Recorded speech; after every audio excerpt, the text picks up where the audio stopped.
போதைப் பொருள் தடுப்பதற்கான போதைப் பொருள் தடுப்பு படை ஒன்றை தொடங்குவோம் என்று சொன்னார்கள். இன்றைக்கு வரைக்கும் அது எனக்கு தொடங்கினதாக தெரியவில்லை. மூன்றாவது சிங்கப்பெண் சிறப்பு அதிரடிப்படை என்று ஒரு திட்டத்தை அறிவித்தார்கள். அதை இன்றைக்கு தொடங்கி வைத்திருக்கின்றார்கள் மாண்புமிகு முதலமைச்சர் அவர்கள். பள்ளிக்கல்வித்துறை அமைச்சர் மாண்புமிகு பேரவைத் தலைவர் அவர்களே, போகிற போக்கில் பொத்தாம் பொதுவாக சில வார்த்தைகளை அண்ணன் சொல்லிவிட்டார்.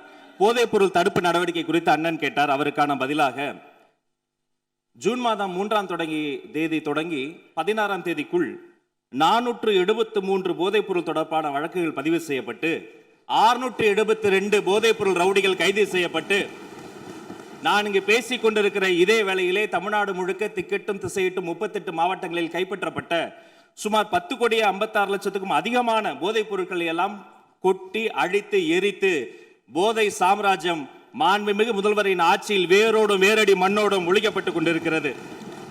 அது மட்டுமல்ல, குடிபோதையில் வாகனம் ஓட்டுதலுக்கு எதிராக சிறப்பாக காவல்துறை செயல்பட்டு 16,031 பேர் குடிபோதையில் வாகனம் ஓட்டியது தொடர்பான வழக்குகள் பதிவு செய்யப்பட்டிருக்கிறது. பெண்கள் மற்றும் குழந்தைகளுக்கு எதிரான குற்றங்களை குறித்து பலரும் தங்களுடைய பேச்சுகளில் சுட்டிக்காட்டினார்கள். சிங்கப்பெண் சிறப்பு படை என்பது வரலாற்று சிறப்பு மிக்க பொன்னெழுத்துக்களால் பொறிக்கப்பட வேண்டிய ஒரு மாபெரும் முயற்சி. இந்த சிங்கப்பெண் சிறப்பு படை திட்டத்தினுடைய முதல் கட்டம் phase 1 இப்பொழுது தொடங்கப்பட்டிருக்கிறது. பின்பு phase 2, phase 3 என்று அடுத்தடுத்த கட்டங்கள் வரும். இந்த phase 1லேயே சிங்கப்பெண் முதல் கட்டத்திலேயே வெற்றிகரமாக தொடங்கப்பட்டு 70 சிங்கப்பெண் சிறப்பு படைக்கல அலகுகள் உருவாக்கப்பட்டு உதவி ஆய்வாளர்கள், காவல்துறையினுடைய பணியாளர்கள் என்று ஒரு திட்டமிடப்பட்ட கட்டமைக்கப்பட்ட ஒரு ஸ்ட்ரக்சர் உருவாக்கப்பட்டு தமிழ்நாடு முழுக்க ரோந்து பணிகள் மேற்கொள்ளப்பட்டு கல்வி நிறுவனங்களில் மட்டும் 1315 கல்வி நிறுவனங்களில் விழிப்புணர்வு நிகழ்ச்சிகள் நடத்தப்பட்டு பொது இடங்களில் 1418 இடங்களில் விழிப்புணர்வு நிகழ்ச்சி நடத்தப்பட்டு நேரில் சென்ற 69 வழக்குகள் பதிவு செய்து விசாரித்து ஆதரவு சேவைகளுக்காக 25 வழக்குகளுக்கு அனுப்பப்பட்டு காணாமல் போன ஒரு குழந்தையும் பெண்ணையும் சிங்க பெண்கள் சிறப்பு படை கண்டுபிடித்து வீட்டுக்கு அனுப்பி வைத்திருக்கிறார்கள்.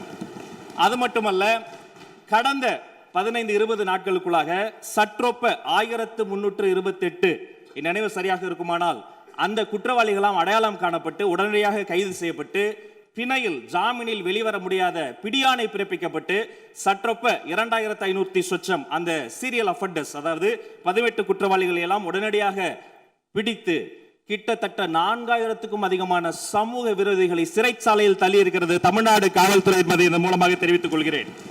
பொதுவாக மாண்புமிகு சட்டப்பேரவை உறுப்பினர்கள் பேசுகிற போது கூட ஒரு உறுப்பினர் சொன்னார், சட்டம் ஒழுங்கு எப்படி இருக்கிறது, பெண்களுக்கு எதிரான குற்றங்கள் அதிகரித்திருக்கிறது. மாண்புமிகு முதல்வர் நிதி ஆயோக் கூட்டத்தில் பேசிய பொழுது தமிழ்நாட்டு பெருமளை எல்லாம் சொன்னார். அதற்கெல்லாம் நாங்கள் தான் காரணம்.